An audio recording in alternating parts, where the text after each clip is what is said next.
Yeah, I know. But if I press the button and you say that, then you know what could happen. Well, Oh, I tell okay, you, that worked. I tell you the same thing I tell you every time. I won't say anything behind your back that I won't say in front of your back. I just got a message on here that says that I need a premium account now to stream on X. Oh, So I can't stream on X. So if anyone's watching on Twitter or X, too bad. I can't. they're not watching. No, Elon trying to take all my money. How are you, everyone? What's going on? We are talking today about Coax, coaxial cable, and I've got To with me. You've got some questions about Coax. Coax has been on your mind, you said. It has been, yeah. So like, there's coax that's extremely portable but sucks, and there's coax that's extremely useful but sucks for portable work. And Yes. it's like my radio station compacts down in this tiny little box, and then my coax goes in an entirely separate bag, which is the same weight and larger dimension than my radio kit. Yeah. So on this theme of over the last couple of weeks, we've been streaming about building your perfect Radio Shack, and a lot of the best term that we've used over the last few weeks has been it depends. So It depends. when someone says, "What coax do you buy?" Well, it depends. Like you just said, you've got a specific need with lightweight, right? So you want the lightweight coax, but then there's some trade-offs for that. 25 So feet of that's coax in the palm of my hand, and it 25 sucks. feet. 25. You've got 25 feet of coax, and I've probably got about 3 feet here, which weighs probably a lot more than what you've got in your hand. Yeah, But it's a different purpose, right? I exactly. just realized I should have framed my entire shot like that, all stream. All stream. Oh dear, where are you, Jim? Jim, there's a link in your in your special place if you want to if you want to join. Hayden, it's been nice streaming with you. I'm out. See you later. Oh, so coax. Okay, so what are your needs? So beginners come in and they say, "What coax do I buy?" But let's start off with what your needs are, because you've got, some specifics because you're traveling, you're wanting to set up quickly, etc. Exactly. And so like my travel needs are, I want to be able to punch it through the wall of the camper and run it out to me neither, Tim. Run it out to an antenna that's in the yard. But then the other problem is that the yard is some campsite and I never know when they're going to mow, so like I've got to, put up and take down all the time. So as a result, it's just not worth the hassle most of the time. So I stay off the air for, 2 or 3 weeks at a time until I go do something specifically, video related that needs an antenna. So what coax are you proposing on using, and why? So what I have been using a lot lately is this RG, I think this is RG58. Let's see. Yeah, RG58 coax. And this is 25 feet of RG58 coax compared to this, which is 25 feet of RG174 on the blue winder. But there's a lot of loss in 174. Now, what frequency? So we're going to talk through, and I was actually just typing this out. So there's a couple of things which we're going to look at. Impedance, because we've got a lot of people who are beginning who don't know what some of this might mean. Impedance, loss and attenuation, power handling. There was a fourth one which I've forgotten about. I think it's probably weight or type of coax. Or is that impedance? It might be. No, that's loss/attenuation. Okay. I think it was actually the. This is where you need a PowerPoint, bro. Yeah, I know. I need the smoking ape on here. Type. So when I say type, I mean what is the coax made out of? See, I was talking to you backstage about this. We're talking about RG8X seems to be the go-to for a lot of US hams, but we don't use RG8X here a lot. RG8 We is use alternatives. twice the thickness of this. Yep. And half the bend radius. So, bigger circle, thicker spool for 25 foot of wire still. So Colin's just talking about this. We don't have many options here for coax brands, but we do have some of the different types. So there's some issues that I have with LMR cable. It's good. I think it's great, but it's only for a specific purpose. It's not handy for instance, you're traveling away, lightweight stuff. the LMR type of cable is not that good for that, and I'll explain why shortly. So yes, impedance loss, attenuation, power handling type. Let's start off with impedance. So this is probably one of the easiest ones in amateur radio. Is Probably, Hank. just go with 50 ohms. 50 ohms. That's all you need to know. 50 ohms. You'll see some people will find cable like this, which is used in television and cable TV and that sort of satellite television, which is RG6 cable. And usually you can find it super cheap and there's lots of it and it's awesome. Sweet. I'm sorted for Coax. The only problem with this is it's 75 ohms. Now, the problem with using 75 ohms is you've got your radio is 50 ohms, your antenna's 50 ohms. You want to be able to match the two together. If you use 75 ohms, you're going to have a little bit of a mismatch. You might have some success with, say, a dipole, so a horizontal dipole, which has a impedance of about 70 ohms. You might have some success with that and some slight mismatch. So you could use it. But for simplicity, we're just saying go with 50 ohms, and you won't have any issues with mismatch in your system. Well, I don't know what this is. I don't know what this is in reference to, but sure. So our friend Ziggy has an antenna he calls the Fat Bottom Girl, and he feeds it with 75 ohm coax, and it does amazing things. But it's also an interesting wire antenna to begin with, so it's helpful to have 75 ohm coax if your wire antenna is set up for it.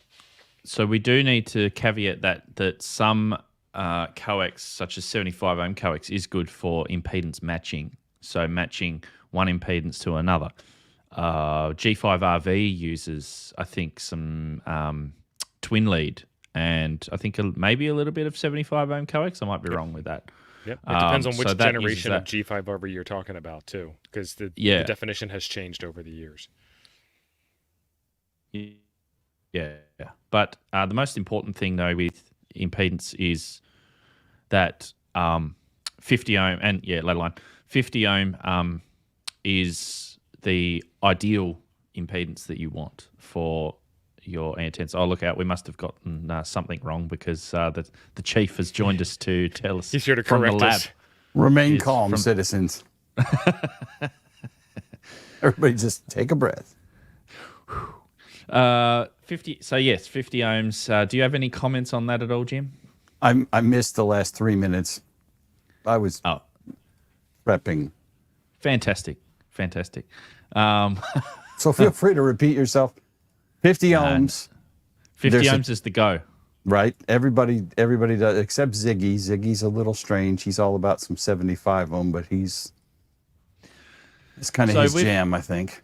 So we've built some antennas as an example of transformation of impedance. We've built some antennas, folded dipole antennas, which we use on our repeaters, and we've used the impedance point of a folded dipole is around about 3. I think it's between 200 to 300 ohms.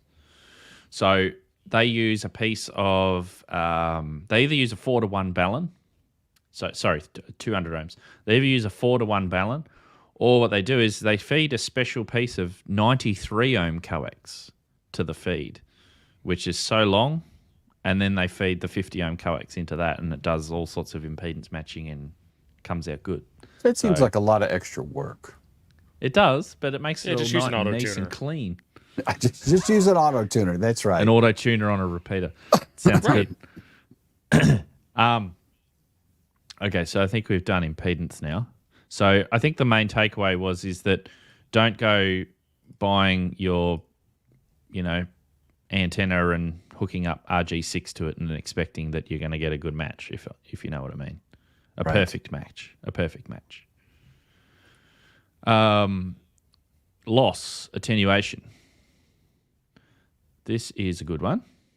So basically, the fatter it is, the better it is. In most cases, yes. In most cases. So what I'll do is I'll post a link into the chat, which everyone should bookmark.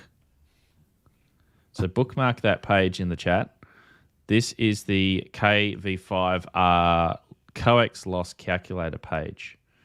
And this is a really good page for a few reasons, because you can go down here. It tells you about some of the different types of coax. So there's you had that 174, didn't you? I do. Theo? I brought there you props. go. It says it's very small and lossy, suitable for only short pigtails and jumpers at very low power. So it gives you a nice overview of all these coaxes. Now, the good part about it is there's some data sheets here for all of the different coaxes that you can click on and view. But I like this line loss calculator. So what we can do is I need to share my screen and not my window. There we go. So you had 174. Yep. And how many feet was it? 25. 25 feet. And what's the highest frequency you want to operate on? So I'm actually going to run this 20 meters and up. So the highest frequency would be 2 meters, 144. Okay, let's put in 144. Which is actually supposed to be pretty good on 144. We'll see. So this is one. We've got a load SWR of 1.5. Let's say that you've got a great antenna. I do. 1.1 to 1. I make all my own antennas. How much power? 10 tops. 10 watts? 1 million watts. Let's calculate this out. Okay. You're going to get, so you've put in 10 watts into that. You're going to get 2.6 dB of matched loss. So that's the loss of the length of the coax. You've got hardly any SWR loss, and this is why sometimes SWR is not really that important. Let's put in 3 to 1. You're only going to lose 0.9 of a dB, right? Apart from that, you're going to get some power coming back down, but that's a separate stream and a separate issue that we can do later. Total loss 2.6 dB of output power. Yes, so you're losing 45% of your output power using that coax at 144 megahertz. If we change that though to 28, but I've got. Actually, okay, no, let's do 28 first. You want to do 28? No, I was going to switch coax on you, but that's okay. We'll do this one. Okay, yeah. Coax. I just want to show the difference. So the higher in frequency you go, the more loss you're going to get, no matter what cable you use, the more loss you're going to get. So if we change this frequency to 28 megs now, all of a sudden you're only losing 22% of your power. Mm-hmm. That's not bad at all. If we change this now to 20 meters, you're losing 16% of your power. So see how it goes down? You're validating Steve's poor decisions. That's totally worth it. Exactly. So just quickly, we'll take a pause. Thank you to Dennis. Nerd. Member for 13 months. Dennis, of course, has Denko batteries.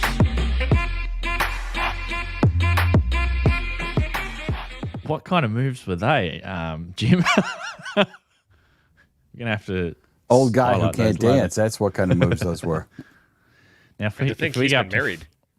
If we go up to 440, you're losing 69... Oh, that's brilliant, isn't it? 69% of your total output power. So 5 dB. So would you use this coax at 440, Steve, now? Or is it a good choice? Well, because it's the only coax that I brought, yeah. Exactly. I don't really have much choice. Colin in VK, what is 80 foot of Belden 9913 at 156 megahertz? That's a very specific question, and we can have a look at that in a minute. I was going to ask LMR 400, but yeah. So you might not have heard before the stream, Jim, before you joined, sorry. Well, I was talking about LMR 400, and I was going to talk about my gripe with LMR type cables, but it's not. Okay. Well, sorry, it's not a gripe. You won't hurt my feelings. It's okay. We're not married. It's fine. I'm not even trying to date you. It's all right. Yeah. Okay, let's go back to 2 meters. And what was your other coax that you were going to swap out? I've got 2 other kinds. Let's go to 316 because this looks so much sexier. It looks like they put a lot of effort into it. It's got a semi-transparent shield, semi-transparent casing. Not shield, because they're shield means something in coax. We would go to 316, but 316 is not on his list. Next. Really? What a great website. All right, fine. We'll just go to the next one because I brought 3 samples. So this is the RG58. RG58C. Yeah, RG58A. C. C. C. Same length, 10 watts, same frequency. So actually, I need to do that recalculation because that's not showing the correct one. There we go. 2.6 dB. Let's go RG58C. And it's 1.6 dB. Oh, it's better. Better. Nice. Because as Jim said, it's fatter. Better. 32% loss. Stink. Girth matters. The girth is better. So we run the same comparison on 14 megahertz when you're done this. Let's skip 10 meters. 14 megahertz, 0.4 dB, 10% power lost. That's acceptable. But see, even that's so you're losing 1 watt of RF power from your 10 watts that you're putting in. That's right. Now let's do Collins, assuming that Belden 9913 is in RG8. Yep, it's in there. 9913 RG8, and let's go 80 feet. 80 feet at 156 megahertz. I don't know what your SWR is too. But let's say it's 1 to 1. 156 megs. Boom. 1.3 dB. Hold on. Whoops. Hang on a minute. I put in 156 watts. 100 watts. 1.3 dB. 26% power loss. Jeez. Yep. And that's low loss coax. That's supposedly like one of the high-end coaxes. And Colin's saying, quick update, that's 25 watts that he's running. 25 watts. Well, it'll still be 26% power loss. There. 18 watts. 18 watts. Yep. When I got into scanners, that's what everybody was talking about running their scanner antennas with, was Belden 9913. So does anybody want to buy some RG174 while I got you all here? So let's do another baseline. Let's change it up to, let's go 100 feet and let's go back to 100. Let's go back to 100 watts. Actually, no, let's go 50 watts because that's what most mobile radios will top out at on 2 meters. So 1.5 dB, 100 feet, 1.5 dB, 50 watts, 35 watts of output power, 30% power loss on the RG8. Just for the record, Colin is flexing in the chat. He says it's VHF Marine that he's running 80 feet of coax on. So he's trying to tell you that either the coax loops around the boat a couple of times and he's a little dinghy, or he's got a really, really big boat. Really big mast. Really big mast. Yeah. 80 feet of coax. So that's RG. That's 9913. Let's go 213 because that's about the same size, right? 213 as 8. And yes, calculate. Look how much more loss 213 has. It's almost double the power 8 is better loss. than 213? Yes. Apparently, yeah. Yep. Now, I use 213 for jumpers. Mm-hmm. Here in the shack. Because I called them up and they said that was the one to use. But that's all I'm using it for, is for jumpers between radio, amp, and tuner kind of thing. So how long are your like jumpers? A foot? Yeah, 12 or 18 inches. Okay, let's go a foot at what, 2 meters or anything you're talking about? What's your highest? HF frequencies. Let's go with 80 meters. 80 meters. I do FT8 on 80 meters. And we know Jim runs complete, highest amount of legal power as possible. Calculate 0.004 dB. You're losing 2 watts at 1500 watts. All right. Yeah. Your loss per foot is not much. Crank that down to 500 watts, Hayden, and see if that's right, Dennis. Girth matters. Heat that wire. There you go. You're losing now 0.4 of a watt. Is statistically insignificant. That's a great calculator. That's really cool. Now go up to 10 meters. And then we can do the 75 ohm trick too. There you go. Still nothing. Because the length is so short. And now, but if you go up to 440, oh my gosh. 6 watts. but remember, that's per jumper. Imagine if you have a couple of jumpers from your radio to your antenna switch, from your antenna switch to There's multiple something jumpers. else to your Triple nickels, Hollywood. I mean, it's not a lot in comparison to how much power you're putting out. And when you drop your power down, say to 50 watts, you don't notice it. Right. You don't notice it. Okay, at so if all. you change that over to 75 ohm, it's 1.5 to 1 as your SWR, because I'm assuming it's going to assume 50 ohms, because we're talking ham radio here. Well, there's What did we RG6 have the here in SWR on that? 1 to 1? 1.1. 1.1. Because, I mean, for jumpers, it's going to basically be 1, right? Between... Yeah, not enough to matter. Not enough to matter. No, not as far as your SWR loss, but your SWR will be different. You won't see it as far as loss is concerned. You probably have more insertion loss than you have actual, wouldn't you? Each time you put in a jumper, isn't that going to, because you're adding connectors, right? Well, so that's there's going to be is. Some amount of insertion loss in there too. That's what that total loss is. Okay. So the old wives' tale is that you lose 1 dB per connector that you put in. Right. Old wives' tale. Which is a load of rubbish. So it's much less than 1. Yeah. Well, if you don't use the connectors and the adapters, you lose 100% of your power. You ain't getting on the air, son. Well, you know, W6LG, Jim did a video a long time ago, and he hooked up this Franken connector thing and actually measured the shape.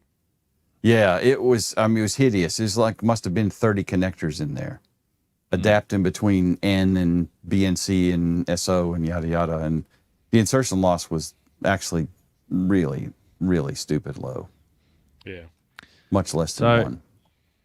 If you were talking about LMR cable, so now a baseline is what we were using. We were using RG8 as the baseline, weren't we?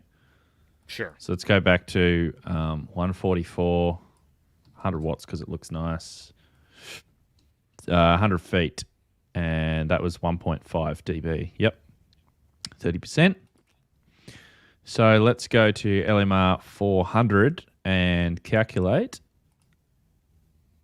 Oh, look, it's still 30%. Wow. That. Only 1% better. Only 1% better. And not worth the cost, pretty much. The thing about enough to LMR brag cable, about. What's your thing about LMR? LMR cable is fantastic for base station fixed setups. Right. Okay, because the cable is not very flexible unless you buy the Ultra Flex version, which costs you even more money. But the middle of the coax is a solid center core. So you don't want to use it you ideally don't want to use it for jumpers because you're going to be flexing it around the shack, and it's hard to bend around corners and everything like that.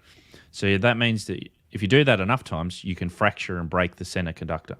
Right. And I've done that before on some LMR cable that I've got sitting right here in front of me. Some people will use the smaller stuff, which is this, the RG58 size. Let me change this. The RG58 size,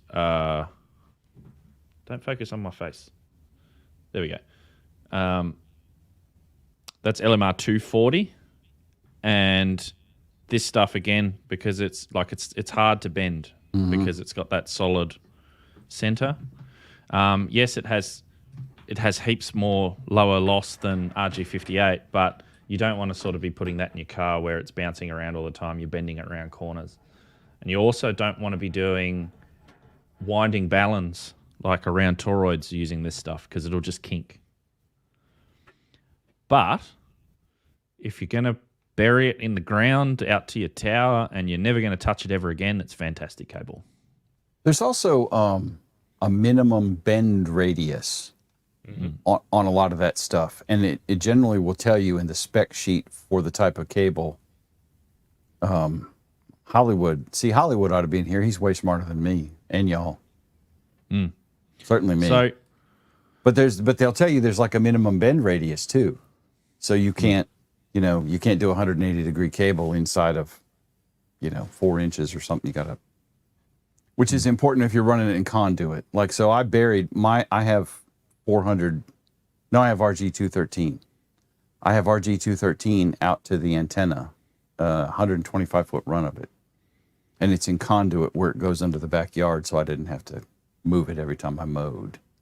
And that was I had to fudge it with the conduit so it didn't have a 90-degree bend in it.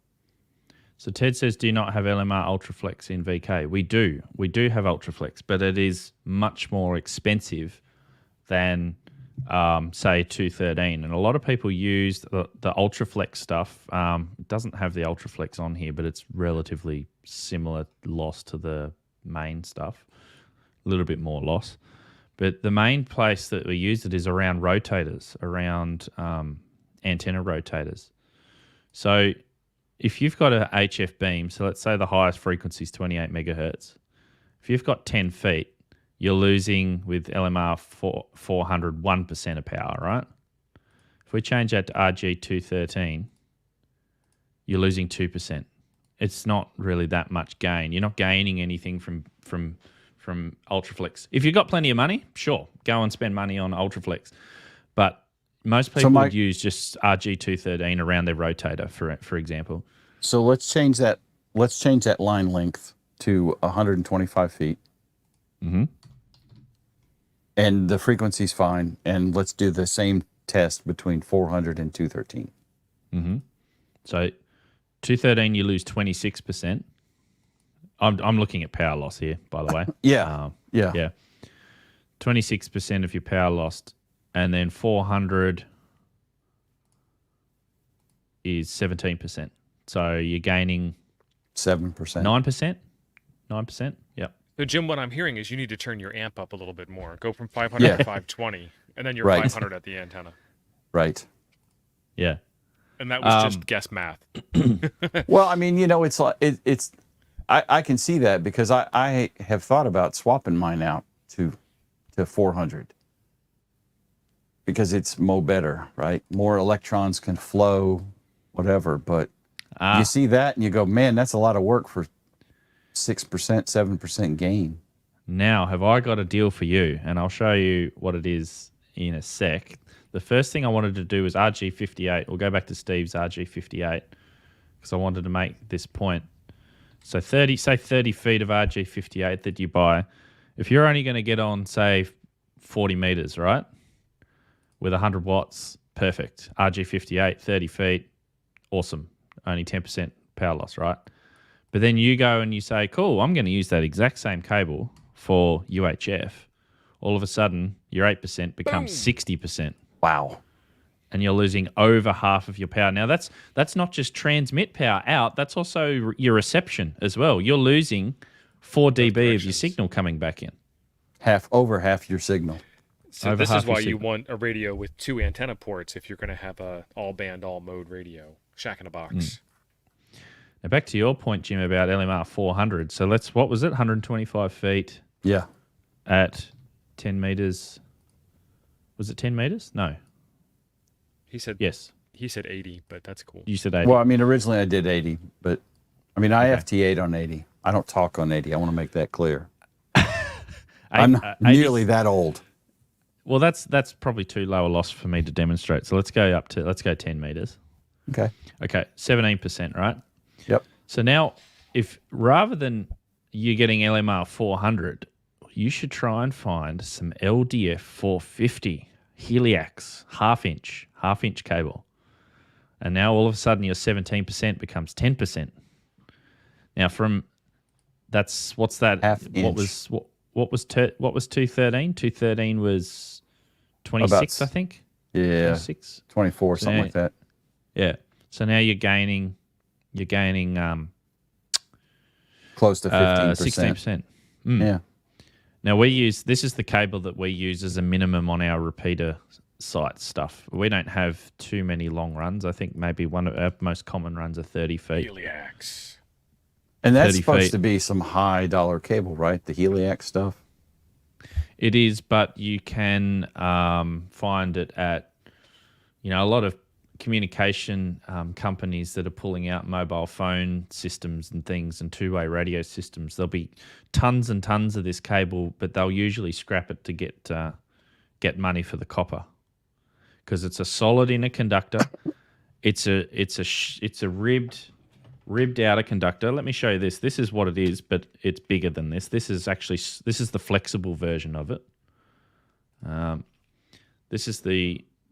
That's the flexible version of it. That's what the outer shield looks like. Wow. But imagine that, but half inch. I can't imagine trying to run that stuff more than a few feet. There we go. Down the center. Solid copper. So this is the flexible version that you use for jumpers inside the repeater system. Flexible in air quotes. Yeah. Yeah. It's called Superflex.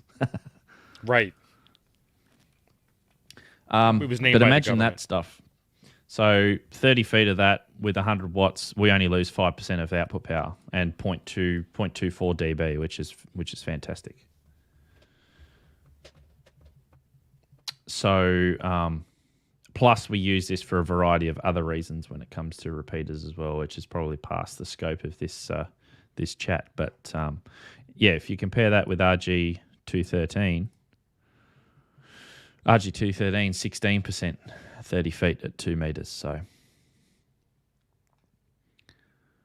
here we go. This is what I prepared earlier. That's what it looks like. Mm-hmm. If only you had prepared ahead of time. I know, right? So this is good stuff. If you can get your hands on this is what you should run all of your permanent coax outside. But that center conductor being that thick, you don't even need to put a connector on it. Just shove that right in your radio. Just shove that sucker right in there. It's a little bit bigger than an N connector will accept. I can't imagine L259 that is also very bendy, very flexible. I mean, although you got it tighter than I would have imagined in that loop you had. Bend radius 20 feet. That's the flexible stuff though. So that's got a bit better bend radius. I'm just seeing if the bend radius is in here, but it's not a lot, no. But it's not meant for bending around super sharp corners. So the funny thing that I've noticed about all these sites is that they're backwards. Like they expect you to know what kind of coax you want, and then you're just verifying your own beliefs, as opposed to, I want to work the following bands. Give me the best compromise coax for all 7 bands I use on a daily basis. Yeah. Multiple bends, 5 inches, minimum bend radius. Minimum bend radius, single bend is 2 inches. That's tight. That's tighter than I would have imagined. Yeah. Like, what's the best coax for 2 meter repeater work? What's the best coax for 2 meter shack work? What's the best coax for running from my HT to my mag mount? Those are the answers I really need. Well, it does kind of give you a little bit of some basic facts up here. Yeah. I think that for me, my setup here, the 2 meter antenna is literally about 15 linear feet out the window. There's probably a little more than 20 or 30 feet of coax, maybe, but that's 2 meter and 440 here in the shack.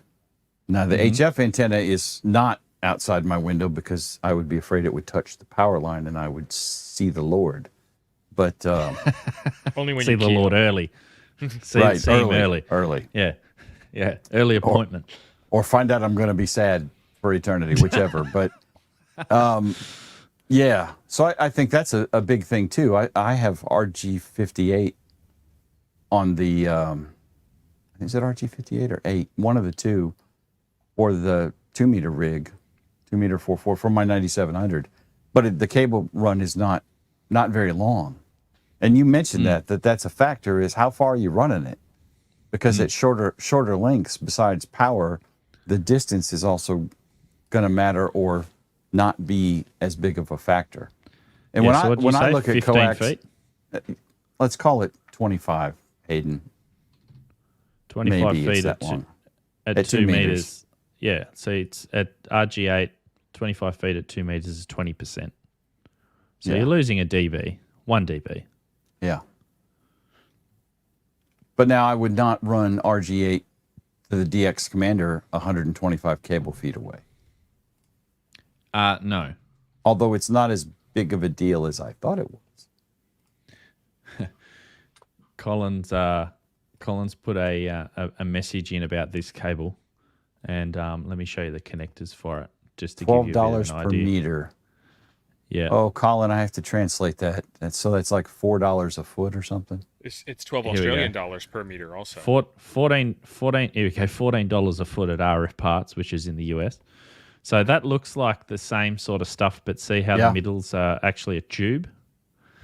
To give you some indication of how big this cable is, and I've worked with this cable before, I built a 6-meter duplexer out of this cable.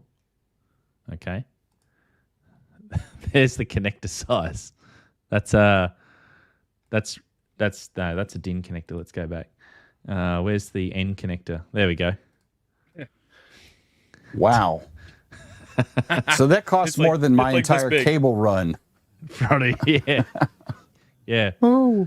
I've got some of that cable at our radio club. I'll have to bring it back for a show and tell on the stream. Look at the size of that. That's what she said. Now there's going to be some insertion loss on that connector. Couldn't help it. I'm sorry. Yeah. Well, yeah, because that connector is freaking huge. Wow, that's impressive. $145 connector. That's probably not the cheapest you can get, that connector. For that kind of stuff, you're looking at your two-way radio guys who are pulling it out of old cell installations and stuff, because nowadays they go and they install all the equipment up the top of the tower and they just run Ethernet cable all the way to the top of it. Right. Smart. Rather than running Coax all the way to the top. So Cooley says, what do you use for 1200 megs? That's a good question. That is a great question, Cooley. What Coax do you want to start with?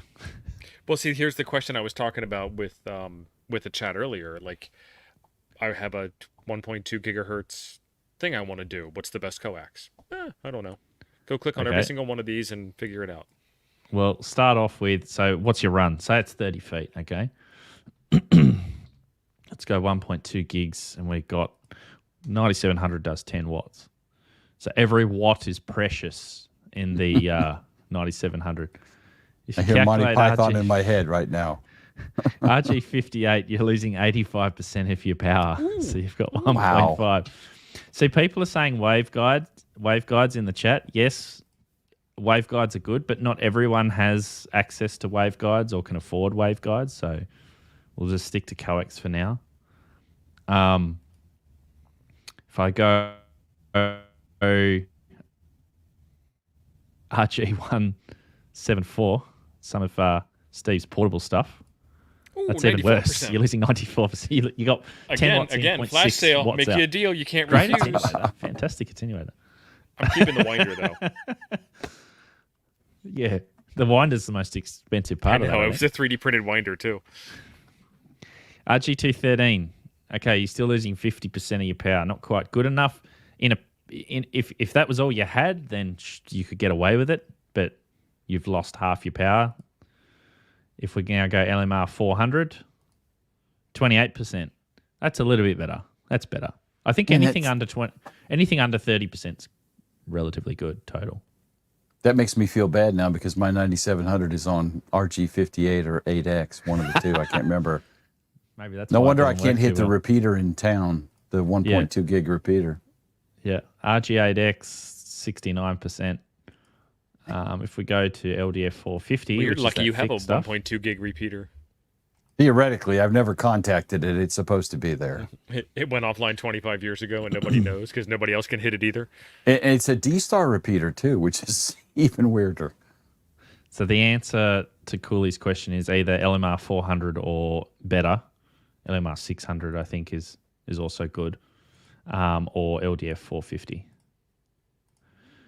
Now, someone did mention earlier on in the chat, Alabama, Andrew, talking about Messi and Poloni coax. That is good stuff, and that's probably on the same sort of vein as Times Microwave or... Yeah, LMR 400 probably, about that, but flexible.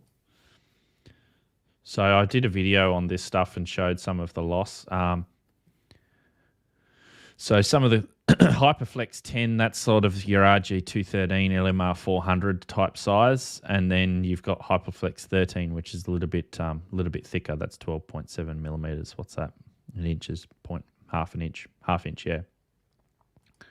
So this is equivalent to that big stuff, but flexible. And for their loss, you have to go into their data sheet and have a look. So let's have a look here. They have a very nice data sheet. Let's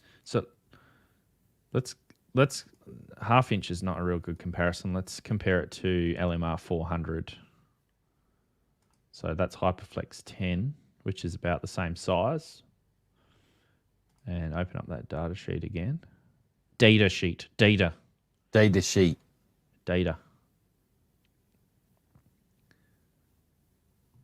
And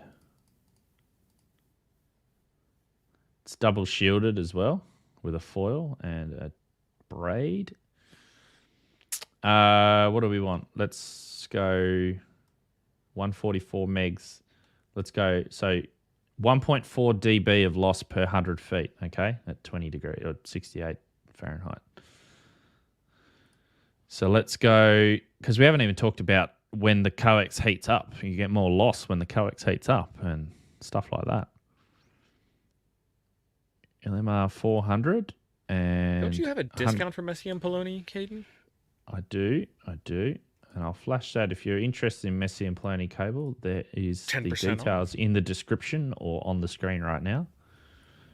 So 144 megs, 100 feet, 100 watts, 1.486 dB.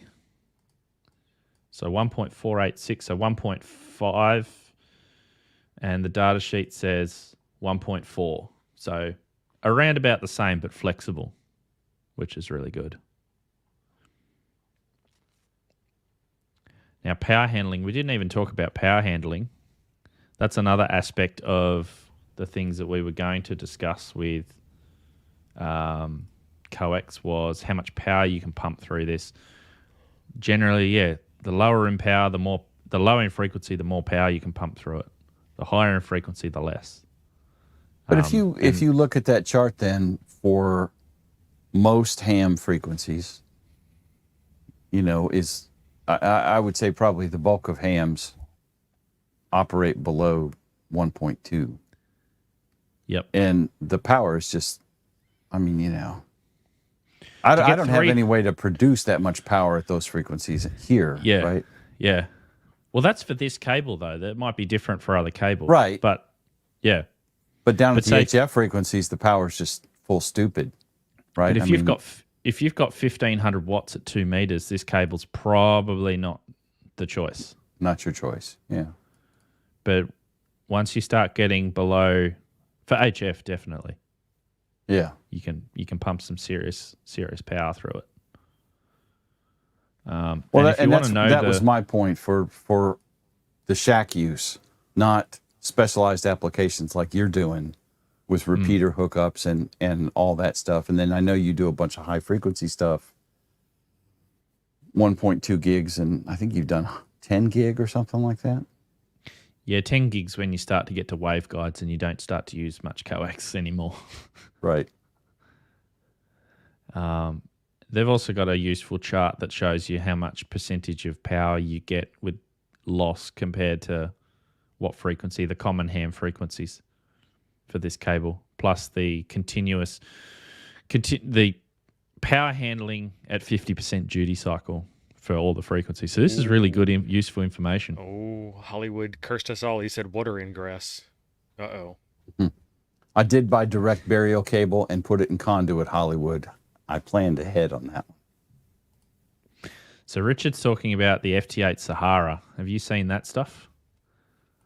So Messi and Poloni figured that some people were going to be using cable in very hot environments or for long or high duration transmissions because everyone runs 1,500 watts on FT8. They're all war criminals. Not all the time. And they come out with this. This is the white stuff. So the white sheath on the coax is supposed to stop solar retention from, when the sun shines on attracts your heat. cable outside. Yeah. Yeah. When your sun shines on your black cable outside, go and grab it one day. It'll be hot. It gets really hot. The other kind of induction. And it's quite surprising. So there's a little bit of information on this particular cable talking about how the attenuation can increase due to ambient temperature rising. So they come up with this cable, and there's info in the data sheet on all of it. But they also came out with these interesting connectors and these heat suppressors. So the idea is when you put this connector on the back of your amp, where the most amount of power is coming out, after you've been transmitting FT8 for a little bit, not while it's transmitting, but turn it off transmitting and then grab the back of your connector on the back of your cable and just see how hot it actually gets. It actually gets pretty warm. So they come up with this heat sink basically on the cable to dissipate some of that heat, which is pretty interesting. I can see the wheels now turning in Jim's head. He's just thinking, I need some of this coax. Yeah, because I want to What am I gonna dissipate more buy on heat into stream my today? shack. No, I'm not buying nothing. I'm not. Today has Famous been last an words. Expensive day here at Casa del Gym. So, What have you bought? well, I have an air conditioner in my shop that died, and a rock apparently went through the window of my truck yesterday. So I've got Oh. a $400 truck window replacement coming, as well as I'm going to have to buy a new air conditioner. So which deductible is cheaper, your homeowner's insurance or your car insurance? I think the homeowners is $1,000, the car is $500. Oh, there you go. I'm calling your car insurance company. Already did. They said your deductible's $500. Hope you enjoy paying for that $400 roll-up window. And tell It's cumulative. Mike Dalhofer's daughter to not touch the window anymore. Yeah, he stressed it in Orlando, and then it just took He this long to did, crack. right. There's no rocks. I don't know, Tio. It might have been you and me pulling up on that son of a gun at the same time. That was after the damage was done. True. We true. cannot be held liable for that. So Jay Good Games says, my MMP Airborne 10 is buried for my 6 BTV, and I do use Sahara for POTA here in Texas. So good stuff. Now, so that's MMP, and again, there's a link in the description if you want 10% off your cable if you want to go No, for them. I don't like saving money. They've got super quick shipping too. Like from Italy, they sent me some cable, and it arrived like 6 days later. It was ridiculously fast. So That's pretty impressive from Europe to where you are. Yep. I don't have any M&P cable. Oh, here we go. We Yeah, were just talking yeah. about this. Soon. You don't have any MMP cable, yeah? No, mine's all either DX Engineering or ABR. So That's what I bought because the price was right and it served my needs based on their spec Made in the sheet. USA, son. There's that. I mean, you can. Woman-owned company in Texas. Well, Chuck is a nice guy, so The I don't Chuck know from much ABR, about not the ABR. Chuck from Coffee and Ham. ABR Chuck, Coffee and Ham Radio Chuck is kind of a an OM some days. hold on, I'm we just have, not the hero we need. He's the OM. He's our OM though. now you love my my drawing here. Let's just answer Use the white Hollywood's coax. question. yeah, that's right. So let's talk about drip loops. This is a good little tip for people. So let's just build. So this is inside the shack, and there's your shack wall with your window, right? It needs wood And then paneling. here, hey. It needs needs wood wood paneling. Now, if you got all your rain coming down here, right? This is blue stuff is rain. Next week on Drawing with Hayden. Right? If you come down here with your coax like straight suspended in the air straight into your window, where's the water going to run? In your window. It's going to run straight down your coax and straight into your window and down into the floor here. So what you need to do, as Hollywood says, is create a drip loop. So you'd come down here, then you would come down below your windowsill and then in. That's a very simplistic drawing, but you get the idea, right? So then what happens is your water would come here, your water would come here, then it would just drip down here. It would have trouble going up the hill again. Yes. Assuming that this bit's covered, of course. So all of my coax comes in, it goes down and then up and then into the window or into Mine the goes wall, up or the into side of the wherever. house, under the eave of the house, all the way around the house to the back. So I don't have a drip loop for the HF coax. Now the 2 meter stuff, yes, it has a drip loop on it. Don, most of the coax down under here is Belden RG type coax, which is made by a whole bunch of different people. It's not really they're not really manufacturers of coax. I think they just import the stuff, but I mean they might make it, but it's just all the same. It's just all RG coax mainly. RFI, ZCG, they just slap their name on it and call it their coax. As far as I understand. MS Paint's the way to go.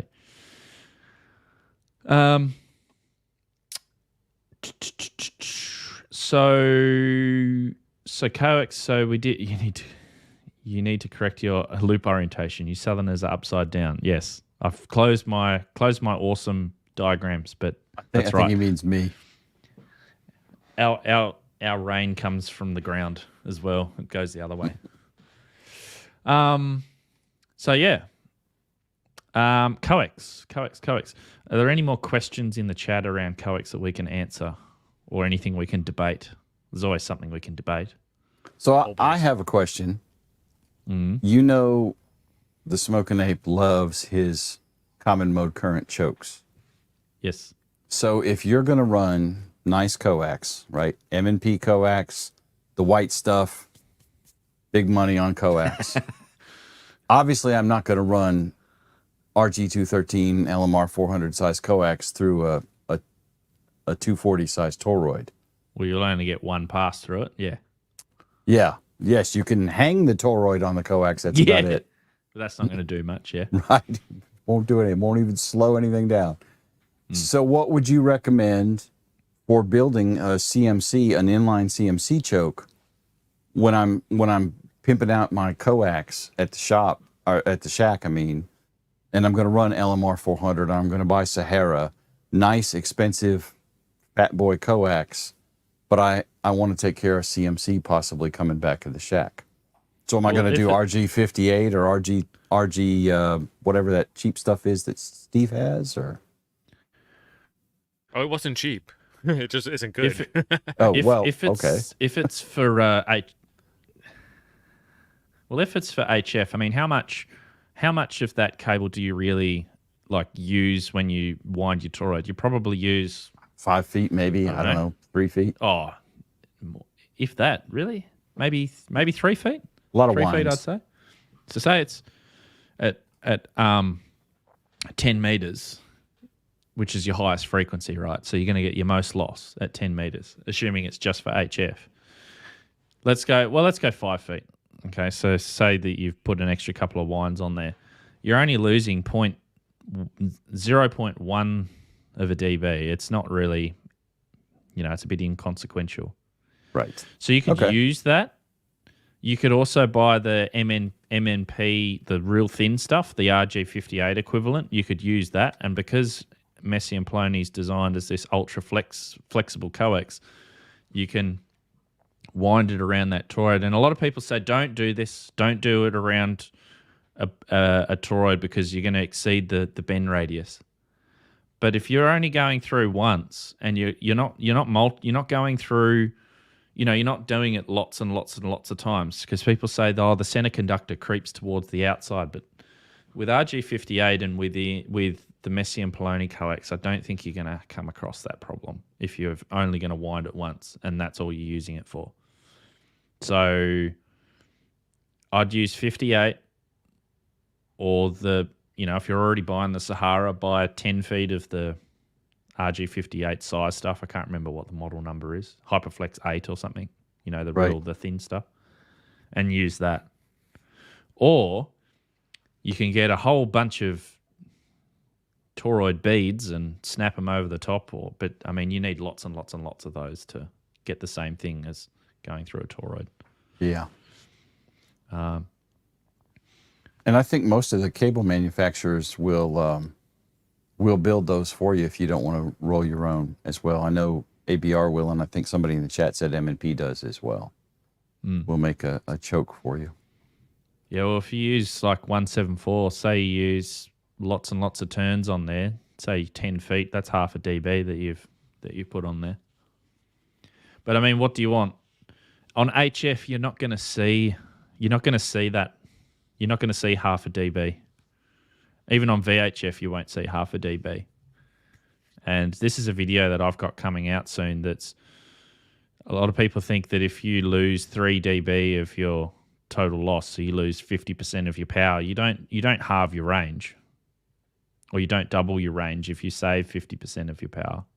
It's not a linear measurement. So, I don't know. I don't think there's a magic number that you can keep under. Total loss, probably total loss on HF from your radio to your antenna, depending on your length and everything like that. I think as long as you keep everything under, 2.5 dB total all the way, then you're going good. But yeah, Don, it's a log number. There is no perfect coax. Log. So someone mentioned earlier in the chat too about measuring coax and making sure that it's doing what it's doing.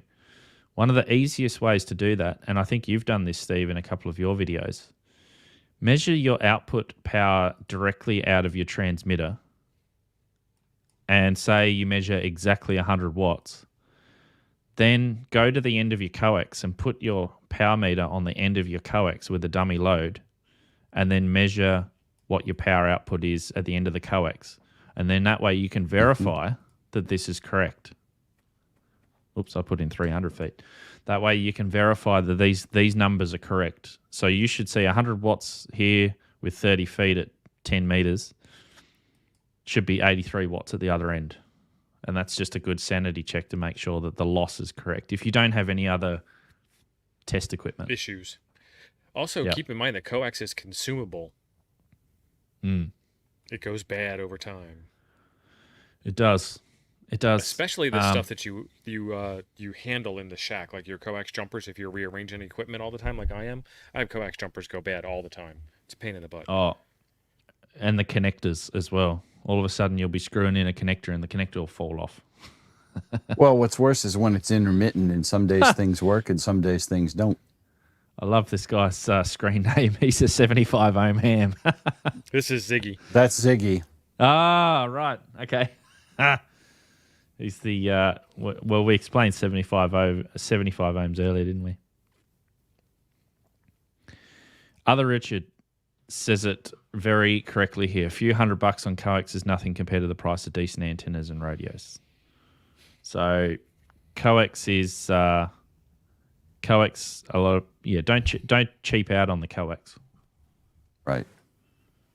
Well, you spend all that money on a radio, $1,000 minimum on a new radio, right? And $400 on an antenna, $500 or more on an antenna, and then you run RG8X 300 feet to your antenna. Or 174. Or whatever that crap is that TO is trying to push on people. But see, that still comes in handy because he doesn't want to be lugging the heavy coax up the hills or doing the podas with the heavy coax and messing around with that. So that works in that situation.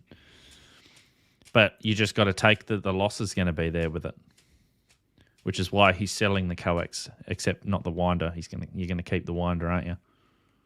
Right. I got to keep the winder. I don't have a 3D printer, so. It's not like you don't have friends who have 3D printers. I have no friends. I'm just a sad old ham. True. This is RG402. Thanks, Jim. He agreed with that. Ow. This is sort of like hardline coax as well, which is small smaller than RG58, but this is what I use in some of my microwave stuff for the very, very, very short runs. So it's good stuff. Ken, I had 75 feet of 9913 go bad just hanging in my basement over 30 years. That must have been one damp basement down there.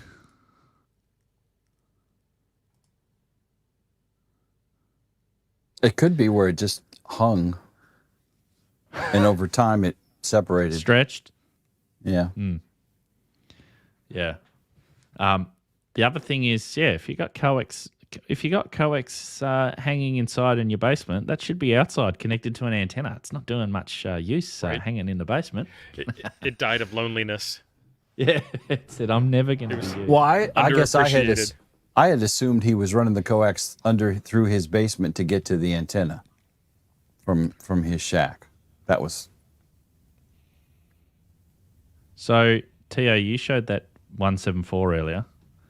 This is RG142. This is, stop focusing on my face. There we go. That's Teflon RG58 size stuff. Low loss. And solid center conductor, so not really that flexible, but that's some more coax that we use in repeaters as well, which is good stuff. Here's a question for you boys, because I got no idea. Why does it take so long to get ABR cable here in the US, yet I can custom order Messi and Plony have here in the US? I'm going to blame the U.S. Postal Service. I would concur with that. Because Very M&P is unhappy not with them shipping. right now. M&P is not. Yeah. Oh God, don't get him started. M&P doesn't ship USPS. They probably are shipping DHL. I thought you were a fan of USPS because they provide you with all those lovely boxes to store all of your projects in. No, that's just the tax I charge them for their stupidity. Hi, Ray. Thank you very much for the 12 months. Appreciate it. All my giveaways from Friday night stream, I'm sending USPS. It's costing me $100 more to send them out than it would if I went UPS. FedEx. So either way. Does anyone is there any postal service in the world that is actually good? They all 'Cause suck. Australia Post is useless. Like, I don't know, is the Royal Mail in the UK, is that any good? Have we got anyone who's awake in the UK who's watching who might be able to answer that? I've personally found that the best ones to deal with getting stuff here is DHL and DHL. DHL is probably the best. We can now ship DHL from Coffee and Ham Radios. We are worldwide on our shipping. Right. Worldwide. CoffeeandHamRadios.com. So Callum, I didn't mean to Callum make that ships- an ad, but yeah, postal service to you is expensive. Of course, Andy's still there. Yeah. Because Callum ships DHL from the UK and it gets here like super quick. And I purchased that, not that service monitor there, but the one that's on the ground, which you can kind of just see. That one there. That thing weighs 30 kilos. What's that? 60 pounds, 55 pounds. It came from Israel and it took 4 days from Israel to Australia. Well, once they put it on the DHL. truck, they didn't want to take it back off until it got there. No, that's I right. ain't lifting that thing again. My back. Oh. And of course, when stuff comes quickly from overseas, it comes quickly from its origin all the way to pretty much your doorstep to the last post office, and then it takes 4 days for the local post office to forward it. Yes. I cannot count how many times I've expected a package. I've actually seen a package land in Montgomery, which is local to me, land in Montgomery, circulated in the Montgomery post office for a day or two. Then it went to Houston, and then it came back to Montgomery. And then it sat at my post office for another day. Yeah. Y'all I get wish there was lost? yeah, that's right. Couriers versus government postal. I wish there was a way where you could. It's hard because of the logistics of it, but if you could stop a parcel somewhere in a sorting center and just go, "Hey, I'm going to come and pick it up." Yeah, I know, right? I'm like, I'll drive to Montgomery right now. I'll be there in 30 minutes. Give me my box. Yeah. Don't bring it to my house. Just leave it there. Please don't send it to Houston again. I know. It's just Full Metal It's is ridiculous. asking if he can build his Poseidon at 24 feet. Yes. It will not have the exact same characteristics, but if you have a good tuner, it will work just fine. Mm-hmm. And by characteristics, it's supposed to be tunable with the internal tuner in your radio. It probably will not be. You probably need an external tuner. On some bands, it may still be, but we tested it at 25 feet. So yeah, Have at it. Steve, an auto tuner will absolutely tune it. I mean, of course, a manual tuner will also. If Well, see, ain't this nobody is got time for that. This is the other thing, Richard. Paying peanuts. Sometimes you don't pay peanuts, and it takes forever still. Like I said, between I paid $100 more. it seems to be that between Australia and the United States has the slowest shipping and the most expensive shipping in the world. It's just completely ridiculous how expensive and how long it takes stuff. I purchased something which was sent to me via the US postal system. To get here, it took a month and like 10 days. So 40 days or something. How long was that package that I just sent to you a couple months ago? Is that the one you're talking about? No, not that one. I can't remember. The one you sent came a lot quicker, but I can't remember when you sent it. But it was at least 2 weeks. Yeah, it might have taken 3 weeks or something, but this one took over a month. And one thing I've noticed... Go ahead. Well, I was just going to say, one thing I've noticed recently, I've started getting a lot more stuff off of AliExpress because now AliExpress have got some super awesome shipping deal sorted. Choice shipping, I think it's called. So now if you buy something off AliExpress and it doesn't arrive within, what is it, like, there's a date range, like 2 weeks or something like that, then you'll get a coupon. But for some reason, they're real scared. They don't want to give out all these coupons. So your package turns up real quick. So rather than, because AliExpress used to be like 45 days, 2 months, you'd buy something and you'd completely forget about it. Whereas now I've been buying stuff off AliExpress and it's been turning up a week later. It's been really good.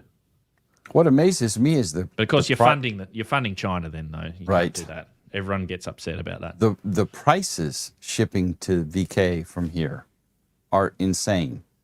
To ship an antenna to VK, one of our antennas, is about $35. That box that I sent you last year after Dayton with a tumbler and some parts and other bits was $37.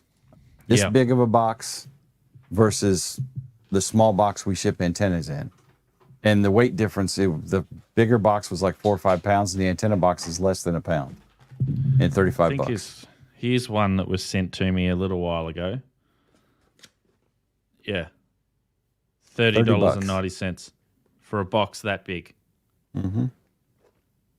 $30.